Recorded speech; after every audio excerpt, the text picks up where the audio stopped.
Doctor, look. Stand aside, nurse. I'm Dr. Homebrew. Stand clear.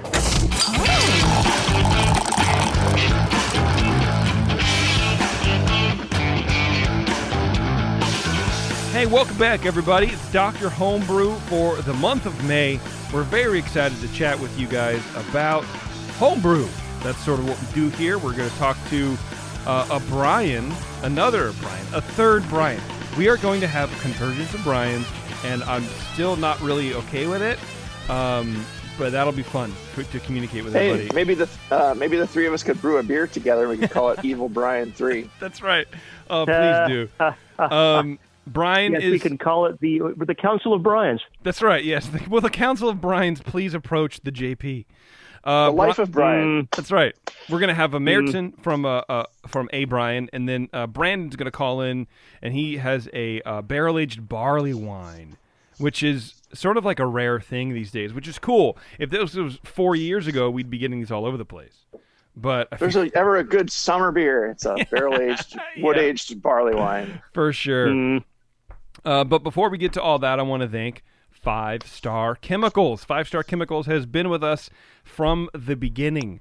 They are a big supporter of the show. They're a big supporter of the Brewing Network, and we wouldn't be doing the show without them, so I really, really appreciate it. This is normally where I would say, hey, HomebrewCon is coming up, everybody, so why don't you go and support the HomebrewCon whole thing. 5 Star are going to have a booth there, but unfortunately it's all virtual right now. It's a weird time, so all of these little companies like 5 Star Chemicals need your help, need your support now more than ever, because it's it's a lot harder to get out in front of people these days. So whenever you're buying your chemicals, your Star San, your PBW, your cleaning, your sanitizing, all that kind of stuff, go to 5 Star Chemicals, please. They support the show. None of the other chemical companies support us. So if you're a fan of judging homebrew, if you're a fan of the Brewing Network, you're a fan of the show, reach out to 5 Star, tell them, let them know, please. It's very, very important, because without their support, I don't know, the show might go off in a weird direction. So I appreciate it. Yeah. Well, we love their products, and ever since I switched to Star San and PBW for my cleaning and sanitizing, I've never wanted to go back. Like the guy at the the guy at the homebrew shop had iodophore only with his kits that he'd sell you. And he called it iDoppler for some reason. Idoffer. iDoppler. He didn't know how to pronounce it. Every time I say iodophore, you got some iodophore? Yeah, I got some iDoppler. iDoppler. He wasn't the bright, sharpest tool in the shed. But I might just be a simple country home brewer, but in these parts we call it iDoppler. Like Doppler weather radar. That's right. And then if you hear Brian Shar sounds different, Brian Shar's power literally just went out 4 minutes ago. And so he had to call in on his telephone, on his Teflone.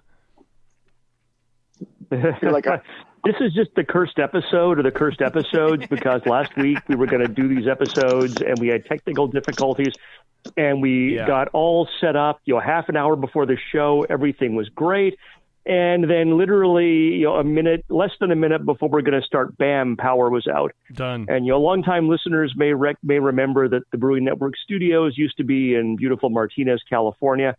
And I'm now living in beautiful Martinez, California, a little up the hill from the studios. And it's very beautiful. It's a nice day, but it is, about 98 degrees. And I think everyone's air conditioners going at once managed to blow out our power lines or something. 100%. Absolutely, dude. But that's all right. We got you. We got you on the phone. It's a whole different category, a whole different animal. And who knows how long we'll be having to do these kinds of shows, remote shows with this Zoom technology. I would like to maybe start broadcasting these on Facebook Live. That'd be kind of fun.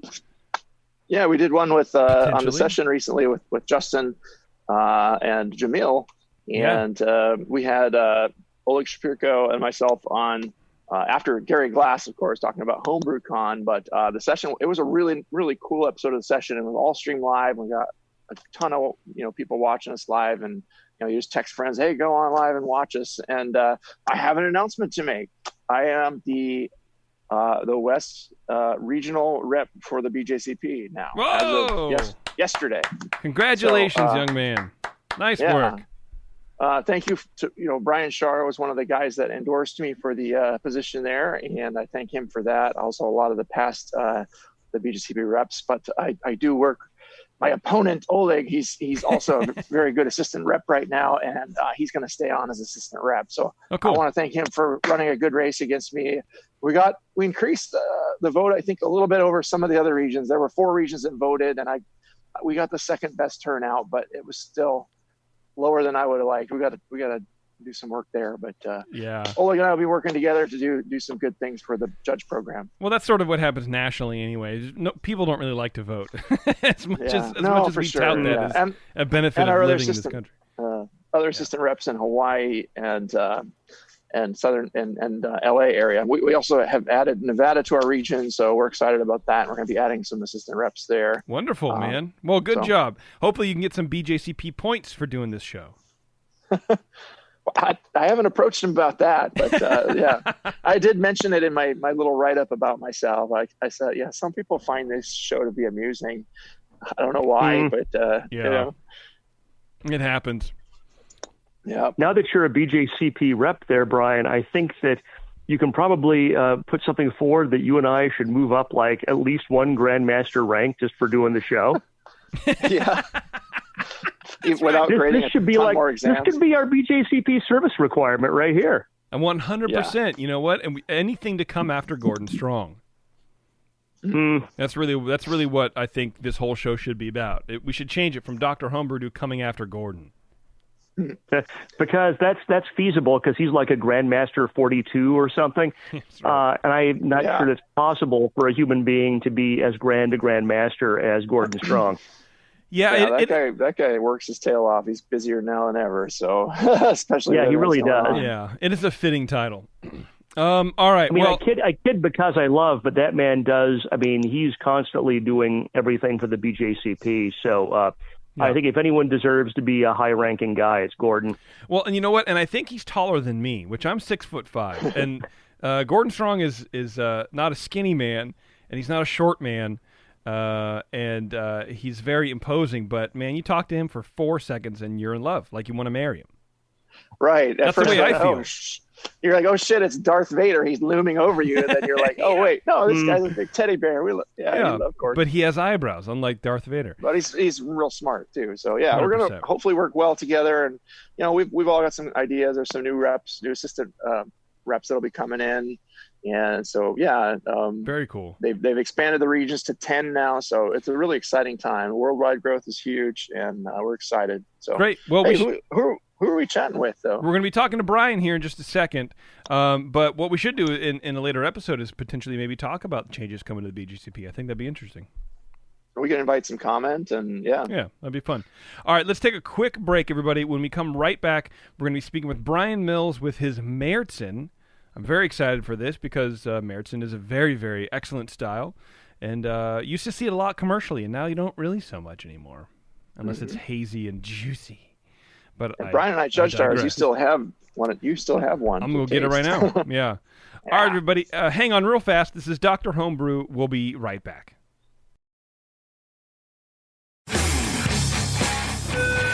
Dr. Homebrew, please report to the ER for code blue. Dr. Homebrew to the ER, please. No, and your tea time has been moved to 2:30. All right, welcome back, everybody. Thanks for sticking with us. We have Brian on the phone, and I just poured his Marzen in front of me. But before we get to all that fun stuff, I want to remind you guys that thick is the way to go. Yes, that's right. Our friends at Duke Cannon have a new thick, high viscosity body wash. You can grab them all for $30, or all 4 of them, or $9 a piece. There's scents that have a modern, clean citrus profile, refreshing ocean scent, cedar wood and amber, that's called Old Glory, or productivity, which is an invigorating and uplifting combination of peppermint, pine, and eucalyptus, which is what I have. And that's what I wash with, and I love it, and it's good stuff. So go over to DukeCannon.com and use promo code BREWING, and you save 15% off your entire order. Because let me tell you, if you're anything like me, and I apologize if you are, your therapy bills must be through the roof, but you aren't showering nearly enough, and you stink. So smell good with Duke Cannon. Save 15% off smelling good as well with promo code BREWING. Hit them up, DukeCannon.com. Promo code BREWING. Cool. Yeah, I bet you smell a lot better with. I bet you smell a lot better with Duke Cannon than you would with like a Duke Nukem soap. Yeah, Duke Nukem soap for would old be, school gamers who like Duke Nukem. Smell like guts, man. But this is 15% off and free shipping with orders over $35. All right, Brian, let's get to your Marzen, man. Thanks for sending it in. First of all, I really appreciate that. No problem. He's a previous entrant from episode 111. He sent us an Irish Red a nice. long time ago. When cool. Keith Kevin was still with us. That's right. That bastard. That dirty bastard. Brian, is this your first attempt at a Marzen? I've done this one a couple times now, but I think it still needs a little bit of work. What do you think it needs? What's that? What do you think it needs? Why do you think it needs a little bit of work? What are you unhappy with? I don't quite like the finish on it. Okay. I'm fairly happy with it overall, but I think the finish is kind of lacking something. Okay, that makes sense. Right on. All right. Well, Brian Cooper, why don't you go ahead and? Okay. And you can taste it for me and tell me if I'm off my rocker. I was judging these. I judged two of Brian's beers as we were trying to set up for the show that failed, and we just didn't do.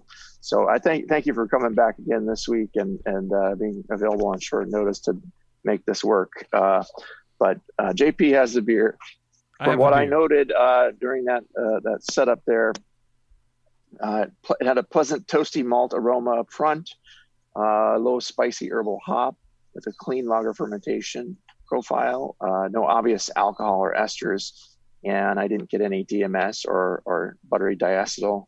Had a light kind of bread crusty note in the malt there too, kind of in the neighborhood where that should be. In the appearance, it was an amber colored beer with an orangey hue to it. Had good clarity, but not quite brilliant. A low off-white head of mostly finer bubbles that persisted for just a short while. It kind of dropped off, but it wasn't, it was there for a bit. It should stick around a little bit better than that. Flavor-wise, it had clean and malt-balanced presentation with notes of some toast and a little bit of kind of light biscuit. It wasn't really Englishy tasting or anything, but it was just a little twist on the malt there. Pretty well cared for. Lager ferment was apparent. No big esters or acetaldehyde or any diacetyl. So we kept the bad stuff out of the way. Got that. You must have lagered it nicely. It finishes, I would say, semi-dry to almost leaning towards semi-sweet. It just had a hint of sweetness. And a little faint alcohol was noted in the flavor too, and the malt lingers into the aftertaste. Yeah, maybe a little longer than it would, if it had a drier finish, because it just kind of hangs on a little bit. Those Marzens and Viennas, you just want them to and dry off the tongue and go down. So it was kind of the finish there, where I think I noted that, this is it's a nicely crafted beer. It has a little issue in the finish there. The bitterness was low and out of the way. Had a nice little spicy hop there too. I got a hint of something like kind of an orange pith kind of a thing, like an interesting fruitiness in there, but it didn't seem to be like a fermentation derived ester. I think it was probably from the malt. Mouthfeel wise, medium bodied with a medium low carbonation. You should probably pump that up a bit. Not very creamy as was hoped for the style. Had just a faint, tiny little bit of warmth there. It wasn't like a big Marzen. It didn't seem like Imperial Marzen or something, but got a little alcohol. No astringency, but yeah, just not as quenching as some. And I think it's that mouthfeel part.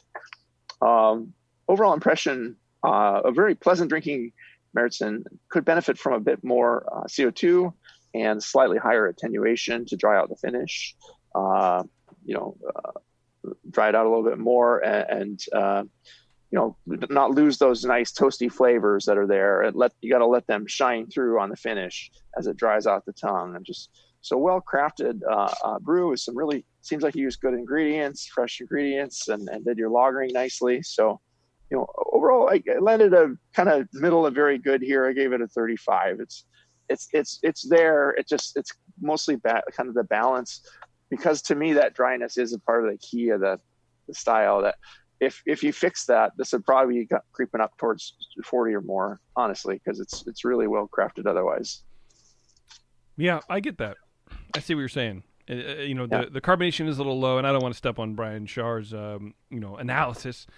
But yeah, definitely, there's an extra sweetness in there. But I do also get that sort of orange flavoring. Yeah, and it'd be interested to talk to Brian Mills about this afterwards. Maybe there's get that recipe. Yeah, malt, something that we could dial in the malt a little bit. We'll see what he did. For sure. All right, Schar, excuse me, not Cooper. You're up. Brian too. So first off, Brian, welcome to the Council of Brians here. So thanks for joining us. And are you a Y Brian or an I Brian? An I Brian, of course. Oh, thank God. Right way. Yeah, yes. Well, exactly. There's no other real way to do it. And are you in a homebrew club? I am. Lebanon Area Fermenters in Pennsylvania. Lebanon Area Fermenters. So you'd be Laugh? Laugh, yes. Okay. All right. Well, that's a kind of a beer pun. It's different than usual, so I appreciate that. Yeah, the ironies are very serious. Yes. So I kind of listening to Brian, I think I kind of echo largely what Brian said, but maybe from a slightly different direction. I liked this, and by the way, Jason, I'm trying to rejoin the Zoom. We'll do this part of the show just on the phone here. The aroma, Thanks, I got Brian. kind of a medium-high bready / crusty aroma, which was really nice. Kind of one of the key things you want from a Marzen. As per style, got no hop aroma. Got sort of a low to medium caramel. Although it can be hard to distinguish between like the bread crust and the caramel. Having said that, I was getting really more caramel from my side. It was very clean overall, no off aromas. Got some very light sulfur from lager yeast, so 8 out of 12 for aroma. Appearance 3 out of 3. It's crystal clear. Good job on that. The head is small but persistent. Colors orange copper, all really right down the middle of what you want for this style. Flavor, initial malt flavor is kind of a medium to high, crusty, bready character, but also get sort of a substantial caramel component in there also. Medium hop bitterness balances out in mid-palate. I think it's pretty well attenuated. Finish is long and balanced. No off flavors, kind of a dry finish. Give that 13 out of 20. Mouthfeel 5 out of 5, no warming. Medium body and carbonation. Creamy rather than astringent, no warming. Overall, I gave this 8 out of 10 for a total of 37.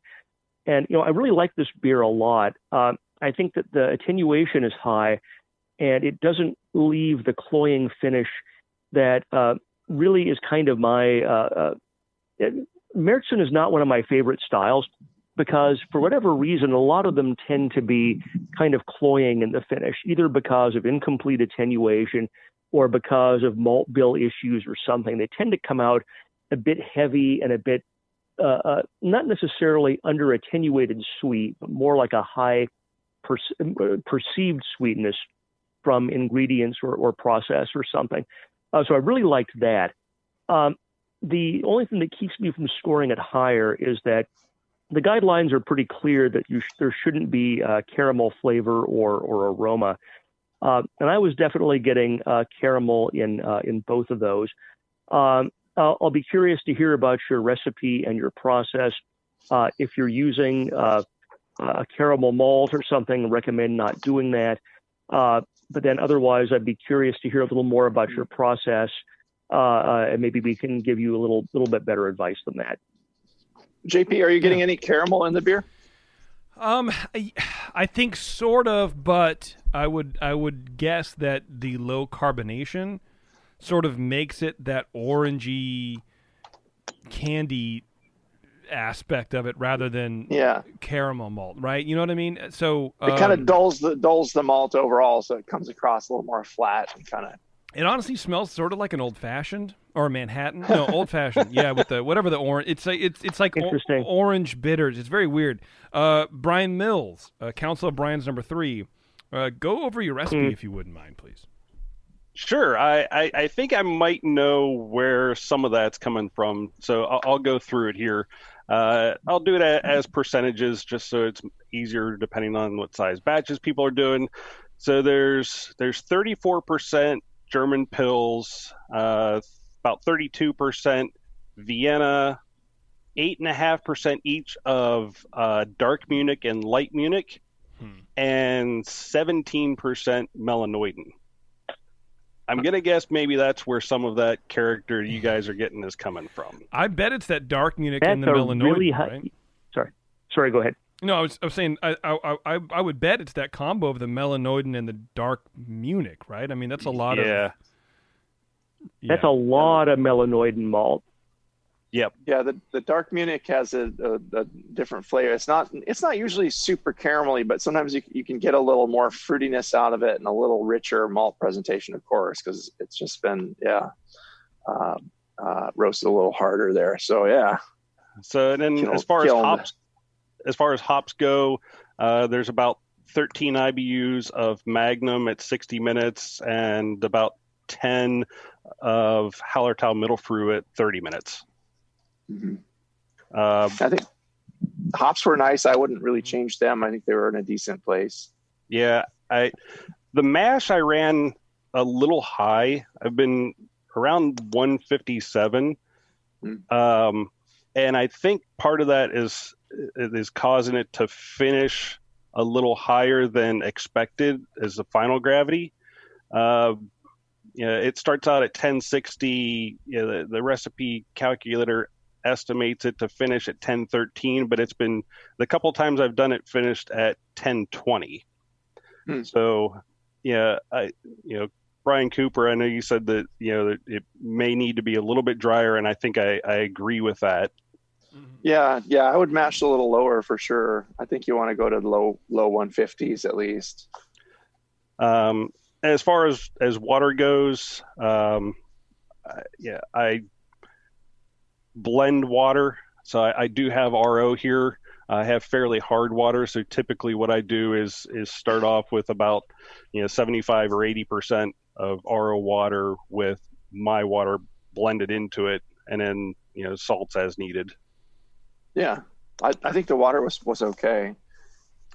Fermentation is the 3470 yeast. That's my favorite for lagers. I typically do them at about 49 degrees, and when they're somewhere in the neighborhood of 75 to 80% done, I start to ramp them up a little bit day by day, just to kind of finish out that fermentation. Mm-hmm. Not bad. Good. I mean, the lagering was nicely done. It's just, I think it's more, not necessarily the yeast and maybe leaning towards the mash temp that is causing this beer to do that. What makes you like them a little sweeter, your beers, or? I knew I wanted it malty, but I think I went a little too far on the malty side. Yeah. I don't even know you went too far on the malty side. I think you went too far on the Melanoiden malt side. Yeah, that's too. A really high percentage for any specialty malt, but especially Melanoiden, which is that's a highly flavored. I would maybe drop that back to maybe 10%, 5%, 8%, somewhere no more than 10% next time, and see what happens. I agree with that. Yeah. I think I'll drop that back, and see what happens after that. You know what, Brian? I say fuck it and do 100%. That's 100% melanoid. Yeah, that's the JP Advice Corner coming through right now. That's Actually, I'm just going to skip all the melanoidin and triple decoction. That's right. That's right. With dark Munich. That's what you do. Triple decoct dark Munich, and then that's it. That's the anyway. Do you have any questions for them, Brian? I mean, you guys already kind of chatted back and forth, but anything that you want to address in this? No, I think they picked up on some of the things that I thought were things that needed to be fixed on it. So yeah. I'm glad that I was at least in the right ballpark and trying to make some of those adjustments. Yeah. Okay. Perfect. You can at least try nobody likes working with molten lava, but you can at least try a single decoction and see if it makes a difference in the beer the melanoidin malt is a nice cheat. But it's a cheat. It is a cheat. Yeah. So I also don't want to stand around that long, and that's why it's a single infusion mash. And yeah, I hear you. Yeah, but I can't stop thinking about Jason talking about the doing a triple decoction with melanoidin malt, and I kind of feel like you ought to do that. I will send that one into you. That's right. Yeah, please do. I want to hear all about that. I want to taste that totally blind. And then we'll see if I can pick out that you triple decocted a melanoidin on my 28-hour brew day. I think they would just cancel each other out. Then I would imagine, right? It would just be you're making water at that point if you're decocting melanoidin malt anyway. All right, Brian. Hey, we'll let you go. Brian Mills. Let me just clarify because I don't want Brian Shards to hang up on us. Yeah. We'll let you go, man. If that's it. That's it. Okay. Cool. I appreciate it. Thank you. Thanks, brother. We'll brew a beer with him someday called Brian Cubed or something. That's right. You should do a remote collab. Yeah. And put it in one of those no-chill cubes. Well, and best of luck with your beer you were telling us about. You won that competition. That'll be fun for you to brew when things get back to normal. Normal-ish. Yeah. Thanks a lot. That's right. All right, Brian. Thanks, man. Cheers. See ya. Cool. All right, we're going to take a quick break, everybody. We're going to come back. We're going to speak with Brandon, who has a whiskey barrel-aged barley wine, and I'm very excited to try this. So hang on just for a second. It's Dr. Homebrew, and we'll be right back. Hello, fellow BNers. This is Sully from the 21st Amendment Brewery located in San Francisco, just 2 blocks from Giants Park. Before Nico and I opened the 21A and before I was a professional brewer, I homebrewed on my small 4-burner apartment stove in a back house in Santa Monica, California, making my extract brews before graduating to the daunting idea of all-grain brewing. Homebrew books and information was hard to come by back then. The internet hadn't been invented yet, along with other things we take for granted today, like electricity and potable water. One thing I wish I had back then when I was learning was a radio show that could teach me the ins and outs of brewing and answer questions that I had about homebrewing, a resource for making great craft beer. The 21st Amendment Brewery is excited to be a proud sponsor of Dr. Homebrew, a great show that teaches you what you need to know about making incredible beer. Good stuff. Listen up, you might learn something. I certainly did. And thanks for your support. Tasty Crack Games. The leader in affordable, high-quality kegerators is here. Introducing Komos, the kegerator designed with serious beer drinkers in mind. It features an all-stainless steel draft tower, a major upgrade over traditional chrome-plated brass towers, and Komos keeps your new tower cold with their air-cooled tower fan, wrapping your beer lines in frigid coolness. Your beer is poured from innovative forward-sealing faucets that don't leak, so they stay cleaner for longer. Dual gas inlets on the rear of the fridge allow you to run both CO2 and nitrogen gas. Serve your beer with CO2, serve your kegged wine, or even cocktails with nitrogen. The digital temperature display has the largest range available, allowing you to use the Komos Kegerator for fermentation if you need to. And now Komos Kegerators ship with duo-tight draft fittings for that click-to-connect assembly we've all dreamed of. Buy direct from KomosDraft.com and receive free shipping on your order. That's KOMOS Draft.com.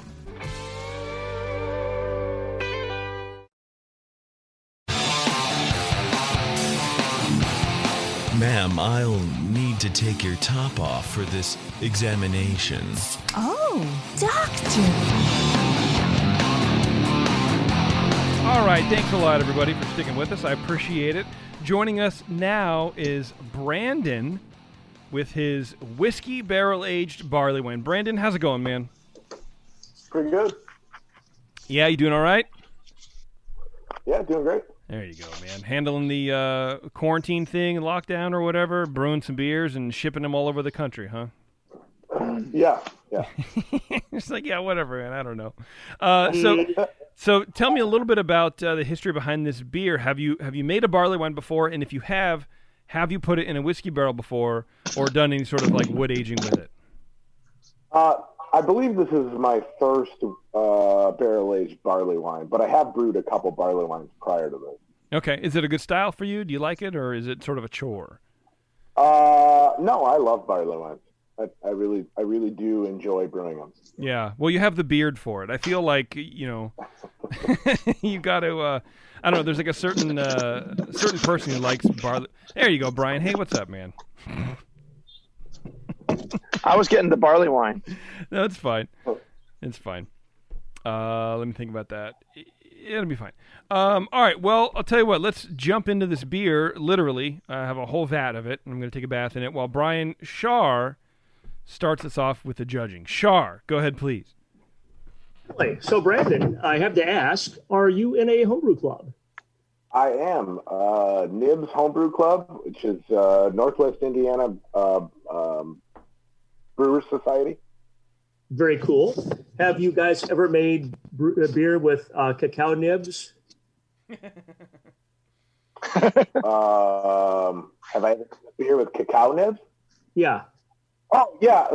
Sorry. I didn't see that. Because of your club name and stuff, the Nibs. And I was just thinking that maybe it would be funny if you were called the Nibs, but you never brewed with nibs. And Brian Shar landed one. Hell yeah. That's like, I would call that a Dr. Evil joke. Like, nobody ever said I wasn't Dr. Evil, although I probably have a little too much hair for that. I don't know. Yeah, I really liked this beer a lot. And it's not always a style that's my favorite, but I think this was really a nicely brewed beer. Initial aroma was whiskey, but not overpowering whiskey. And that's often the problem with these beers is you pour them and it's like, whoa, there's a lot of whiskey. And I wanted some beer with my whiskey. This was not overpowering. I got some good oxidized malt, kind of a medium level. I think you understand that you've been drinking this beer.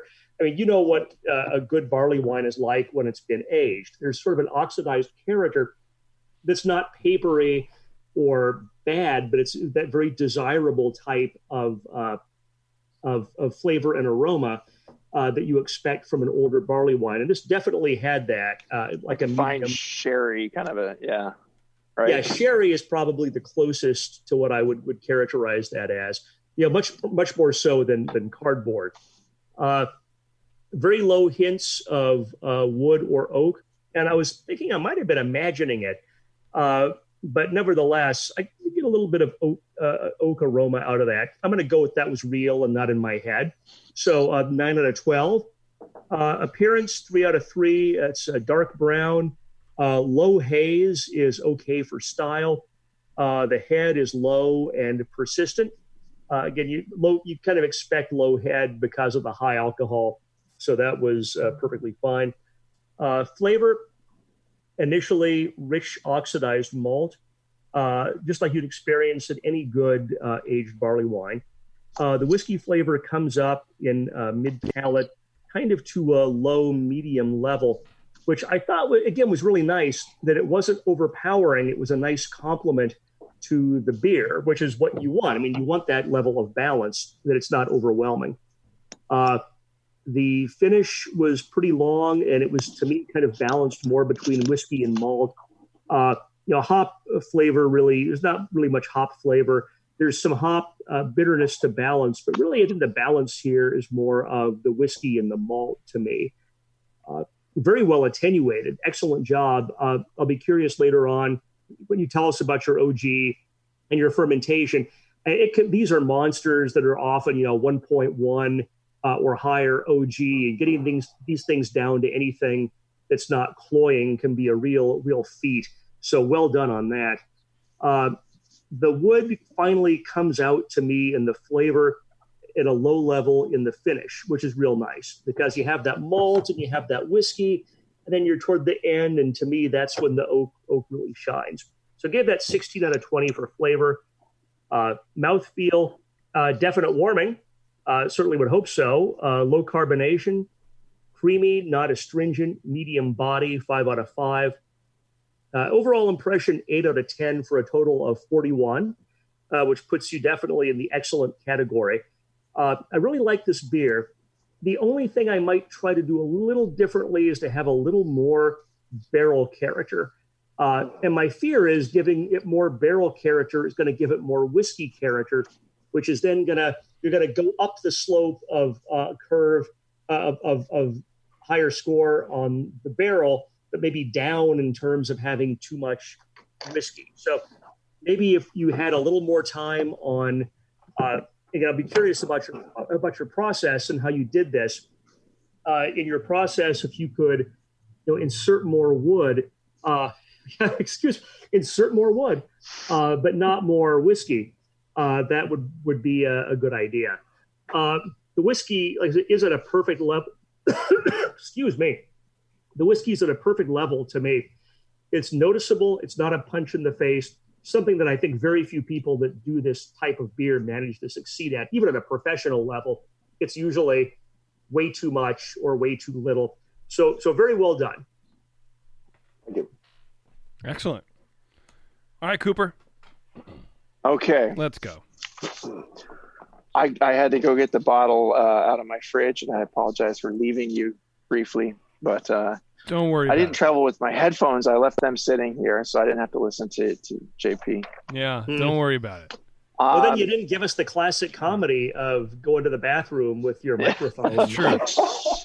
Austin Powers P. Yeah, exactly. Those are the things we don't necessarily need to clue the audience in on. Yeah. So, well, at least I wouldn't bring my iPad with me if I went and did that. So, anyway, opened the bottle, had a nice hiss. The fill level was good. Richly malty with smooth alcohol and some nice dark fruit undertones in it. I was a little bit of toffee and caramel. The booze comes through smooth and medium low in balance with the malts. There's a low resiny hop with light citrusy character. The beer seems well aged. There's some pleasant vanillins in here. It smells great. Appearance wise, it's a rich, kind of medium brown color with a moderate haze to it. It's not perfectly clear. A low tan colored head persists just for a little while and fades to a kind of a chunky, thick collar of fine bubbles around the edge of the glass. And they can fade on these high alcohol beers. That's fine. It should, my sample warmed up and it should eventually clear up if it's just a chill haze, but maybe in a barley wine anyway, maybe in a wood aged barley wine, you could have some, some different, wood tannins coming in and combining with different elements in there, but to make that permanent haze a little more persistent. But it's not like super hazy. You can still see through it. And the flavor, it's richly malty with raisin plum notes, a low sherry, but which it's not poking out very strongly, but it's kind of hidden behind all else there. But everything's kind of starting to meld, and it leads me to think it's not the youngest beer. It's probably been around for a year or so or longer. I don't know, but you don't get these in the young barley wines. And yeah, I'm sure it had to sit in the barrel for a while to extract the wood that's there. The wood is at a nice kind of medium low level alongside the whiskey. And I agree, the whiskey level is a great level for the beer. It's not overpowering the base style, and it's not too hidden. It's right where you want it to be. A nice smooth alcohol in there, kind of medium high level, but it's not biting or attacking at all. The bitterness is medium low, seems very cleanly fermented and nicely aged. Definitely balanced to the malt and the booze. The finish is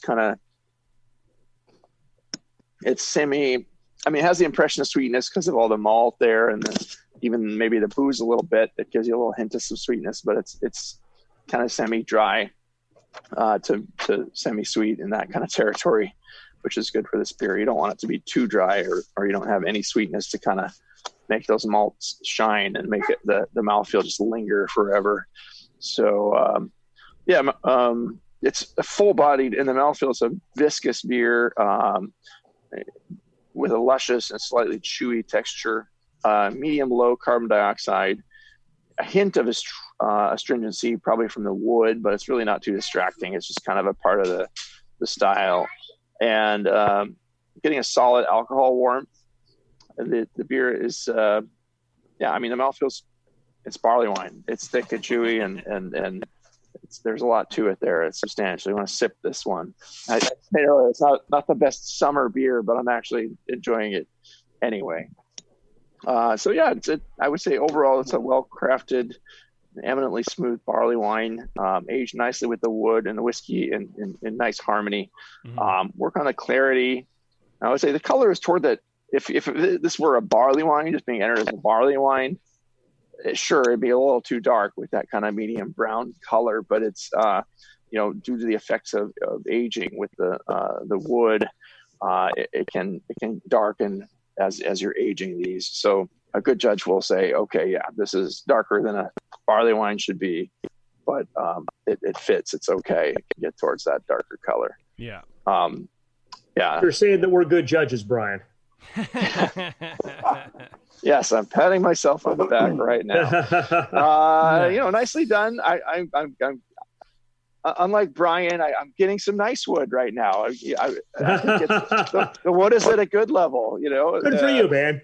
The wood is really hanging in there. It's not too. I wouldn't say the wood is strong. Great. But one request I would put is, can you declare the style of barley wine? Because I was just going, okay, well, it's a barley wine, and we're in America, so I'll judge it as an American barley wine. But when you're entering a competition, it might be nice to declare is it an English barley wine, American barley wine, what specifically? This just says whiskey barrel-aged barley wine. But that's okay. Right. We forgive you. It's good beer. I gave it a 41. 41. All right. Awesome. All right. I matched Brian. I was at a 40, but I just came up a point just because I'm nice. You're feeling good, man. Right. Had a good day. Well, Brandon, those are the scores. What do you think? You got any questions for the boys? Or actually, I'm sorry, if you want to hit your recipe up, that'd be great. Yeah, I want to hear about your recipe and your process. Yeah, so it's a 5-gallon batch. There's a 90-minute boil.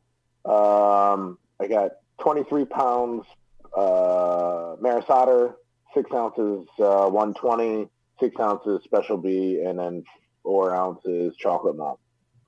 Wow. It's a barley wine when you got 23 pounds of malt for 5 gallons. Right. What was your hop schedule? So I had an ounce of Warrior at 60, an ounce and a half of Amarillo at 30, and then another ounce at 20 of Amarillo. And I think that's kind of where you're getting maybe that citrusy note. Yeah. Okay. And then mashed at 154 for 60 minutes.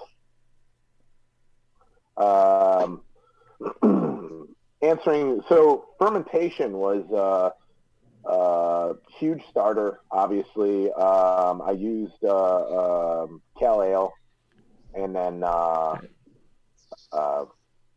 think the first 3 days, maybe 4 days, I kept it at right around like 68, and then I just let it free-rise. What was your original gravity, did you say? And I managed to not hear you. It could happen.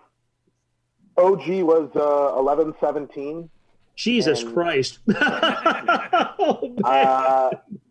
then I let, usually all my big beers, I do 30 days in stainless. So that sat, I think going into the barrel it was 1035, and then coming out of the barrel it was 1030. Wow. Yeah, I was gonna ask if you lost if it dropped down and dried out a little bit with the wood there. I would expect that. Yeah. Right. Cool. And what was the whiskey? I know you were asking about. So this came out of the barrel. We went into a 5-gallon Journeyman's Silver Cross whiskey barrel, and I really like those. Just a 5-gallon size, kind of. The problem is trying to get trying to get oak. You know, that spirit comes out, I mean, instantly. And you want to keep it in there for the oak, but sometimes you got to pull back. I mean, maybe I could have added a little bit of a couple cubes or something, but yeah. I think if you've used, it sounds like you've used these barrels before, the same kind of barrels, and it's the same problem. So I think you could probably just maybe do a quick rinse to get rid of some of the whiskey, or like you said, just drop a handful of cubes in there and then fill on top of that, and that might work. Yeah. How long did you keep it in the barrel? I believe it was in the barrel for just under 3 months. 3 months, yeah. That's a decent time for cubes. I mean, it'll work. 6 months is better, but 3 months it's definitely better than doing chips. So yeah, I would try that, man. Just drop some.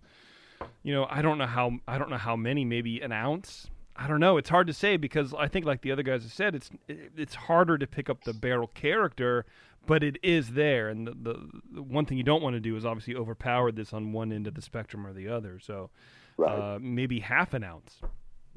Maybe. And usually, sorry, go ahead. I was glad to hear actually that you guys said that the whiskey character on it was actually kind of perfect, because when this came out of the barrel, I mean, it was hot. That was great. I mean, it's don't get me wrong, it's still hot, but it is that good blend that we sort of talk about on the show of having beer blended with the whiskey. It's a beer first, but I think what your beer does really well, man, is it's sort of the ingredients you pick sort of pair nicely with the barrel and that whiskey. So it's harder to it blurs the line between, is this a whiskey flavor or is this the barley wine flavor? And I think that's good while still being separate. If that makes the barrier between the two tastes are blended a little bit. It's a little bit of a gray area.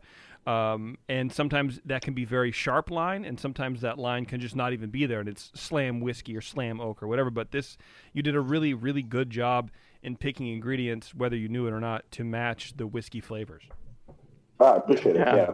No, where did you get the barrel? Was that from the distillery directly, or from your local homebrew shop? Because I've not heard of. We're in California, and we generally don't see like a Journeyman's 5-gallon whiskey barrel out here. So Journeyman's Distillery is just over the border from Indiana and Michigan.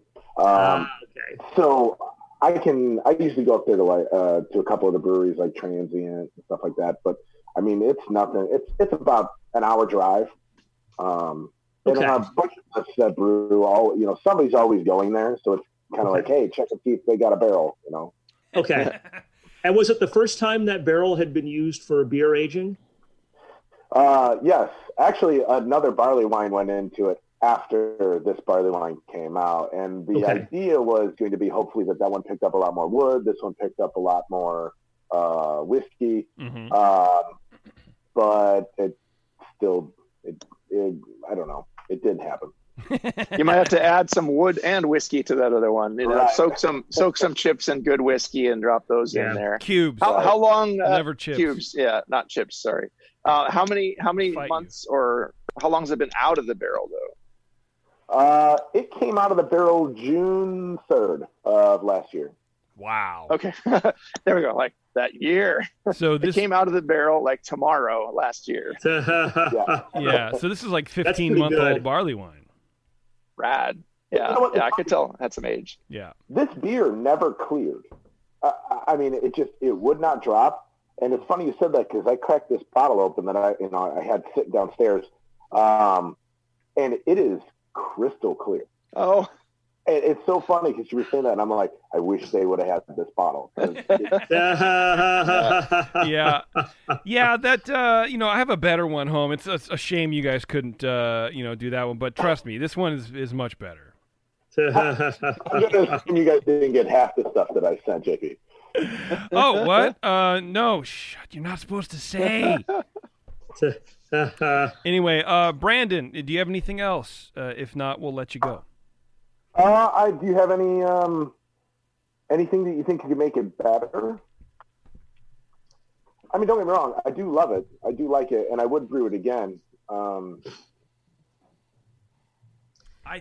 think that what we were saying before is, and I defer to Jason. He's done a lot more with wood than I have, but I maybe just it's interesting. The popular wisdom on those little 5-gallon barrels is usually that because of the high surface area to volume compared to a bigger barrel, you're going to get more wood out of them, and you didn't. And if that's a consistent thing you guys experience in your club from barrels you get from this place, I would echo what JP said and just kind of maybe every couple of weeks have a taste, see where it is, and then maybe toss in a few cubes and come back in a couple of weeks and see what you think. Yeah, or consider blending, because I mean it's sitting now in my gut, and haven't taken a sip in a little bit. It's hot.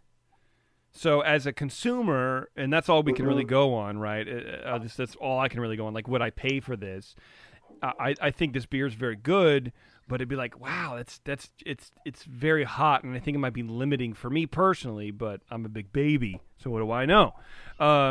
So either set some aside to blend back in to the blended to the barrel. If you know there's a lot of whiskey and you're gonna maybe knock it with some oak, then maybe have some unbarreled barley wine to sort of tone it down a little bit. So it does need a little bit of tone down on the whiskey, but that's picking nits, man. I mean, that was yeah. I was going to ask you, is it the whiskey or the alcohol from the beer that, like, are you just belching up like whiskey belches now? And I don't know. Yeah, I think the alcohol in the beer seems pretty smooth. Yeah, I think so too. So I think it came out of the fermenter.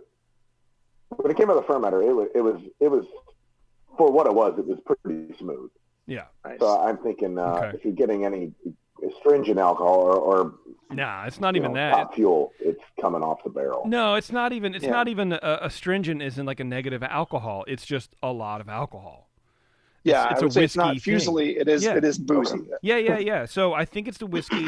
I think what you're saying, Brandon, is right on. I think it's just pulling too much whiskey out. So you could, if you wanted to experiment, maybe do a hot rinse in that barrel first for like 4 minutes or 2 minutes, just to get some of that surface whiskey off. Or probably the better way to do it is to drop some oak in and then have a gallon or half a gallon left unaged to blend back in to kind of take it down a little bit. And I think you're going to find a little bit more of an area to play with in the flavors of this. Yeah. Because I would like to see a little more beer show through. But again, that's, you're talking a couple of points here or there. Yeah. Right. Plus blending is fun. Just get together, when you can with your friends and like do different blends. Each of you do your own blend and figure out what works best. Make it a club project, Yeah. Do something fun with it. Definitely. Cool. Well, very nice talking with you, and thank you for sharing this. It's been a treat. Yeah, thank you. Yeah, thanks, Brandon. All right, Brandon. Later, man. Right. Later. Bye. Take care. Take care, you too. Yeah, man, that's the part about the show where it's like, here's this beer that's very good. How can I make it better? And you're like, I don't know how to feel about this. No, I think a lot of your feedback, JP, was spot on for this beer, and I'm glad you were able to taste it with us. Nice. It's definitely right up there, like 40s. For sure. Needs to get to that outstanding, the 45. Just a little finesse, and I agree, probably pulling back that boost just a little bit. Man, I wish maybe a little more wood. I wish I enjoyed filling out BJCP score sheets and going to competitions and something like that, because I really like this show because, you get to sort of break stuff down like this, but I hate doing all the work for it. So, Brian, as our area representative, I would really appreciate it if I could get, some points for that. Yeah. For this show. Could you imagine I just moved up to like national rank of having done literally 2 competitions? Well, you joke, but in a sense, I mean, here we are doing essentially, 4 score sheets. Maybe in a competition, you might expect to do 8. Yeah. We're doing every couple of months, I mean, we're cranking through essentially a competition's worth of score sheets. And I'm not sure that you joke, but I'm not sure you're wrong, man. Yeah, definitely. No, well, look, I'm going to blame Brian Cooper, because he's the one who started talking about getting points for this show. So, well, he is the area rep, so he's the only one to blame at this point. This is how you infiltrate. Yeah, I don't know. Well, we've done enough of these. It's been over 6 years. That's true. Speaking of infiltration, 20-something shows. Yeah. Speaking of infiltration, look, guys, it's getting hot. We all know what happens when men especially get hot, and I don't know how it is when women get hot, because I'm not a woman, I'm a man, so I understand. This is all a way to say the Lawnmower 3.0 from our friends at Manscaped.com. You got to trim downstairs, everybody. It's warm. You're going to start stinking. It's uncomfortable. You're sitting down more because you're at home. Usually, you know, if you're anything like us, where you're trapped at home and you're not necessarily walking up the stairs or going for walks or whatever, you're sort of like staying away from people. You're not being as active, right?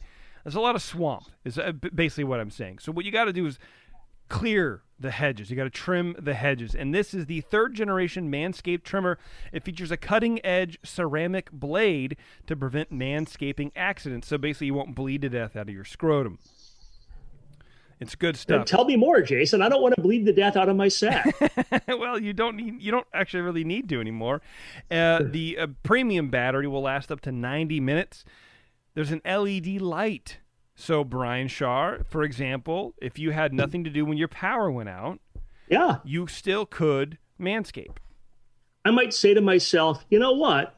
My balls are not as smooth and fresh as they were like a couple of weeks ago. Yeah, it's like, look, I can't see, I can't watch Rick and Morty right now. I might as well just trim my junk, so you can you can actually have something to do this time. They've also upgraded to a 7,000 RPM motor with something called Quiet Stroke technology, which if you're married, you're probably used to hearing that phrase, I'm sure. And then yeah. Anyways, you can get 20% off plus free shipping with code BREWING at manscaped.com. 20% off. Free shipping, 20% off and free shipping. Brewing, manscaped.com. That's all you got to remember. Manscaped.com, code BREWING. Yeah. Save some blood, save your balls. You know, even if it weren't hot, if it were like the dead of winter, nobody wants like 70s ball afro. No. You know, this is not the 70s. Men, ladies don't like that. They're not interested in that shit. Just get rid of it. Trim that down. Yeah. It's not 1975 right now, guys. This is 2020. That's true. Trim that shit down. That's true. It should, when you put on your Speedo to go out to the pool, it shouldn't look like you've placed an inflatable pool on overgrown grass. That's not how it works. All right, I think we're out of here, gentlemen. I think that's it. We're done. Yep. Finito. It's been a show. Yeah, it's been a good time. I like that Barleywine. That was good. Yeah. All right. I like both beers, yeah. Yeah, thanks to Brian and Brandon for joining us and sending us beer. I appreciate it. If you want to get on this show, email Brian at thebrewingnetwork.com. And I will say, because we are quarantining and we're not in the studio, we haven't been in the studio for a couple of shows now, and I don't know when the next time we will be. If you want to get on the show, what we're doing is asking you, and I know it's a financial burden, it's annoying, but to ship beers to 2 separate locations so the 2 Brians can judge your beer. If you're okay with that, that's great. If you want 2 feedbacks, maybe you want just 1 feedback. Well, then that's okay too. You can send your beer to either Brian. But anyway, Brian at thebrewingnetwork.com. Brian Cooper will respond to you and get you sorted, and we can do either way. If you're not, like I said, if you're not willing to send 2 beers, or you're not able to, you don't care, don't give a shit, we'll still judge your beer, but only one Doctors of Homebrew will be able to judge and comment, but we'll still grill you and insult you. Yeah, yes, we will judge you for not sending the 2, though. That's true. Absolutely, 100%. It's Brian with an I. Brian with an I. Right spelling. That's right. Yeah, if you end up sending 1 beer, the other Brian will then write a score sheet on you personally. Yes. They will just whimper the whole time and cry because they don't have any beer. That's right. And frankly, I'm not sure that anybody listening to this show it always wants to be getting the score sheet on themselves personally that begins with aroma and appearance. Okay, that's true. Yeah, absolutely true. All right, everybody. Thanks a lot. Thanks again to our sponsor, 5starchemicals.com. We really appreciate your support. Anyway, excuse me. Thank you, everybody, and we will see you next time.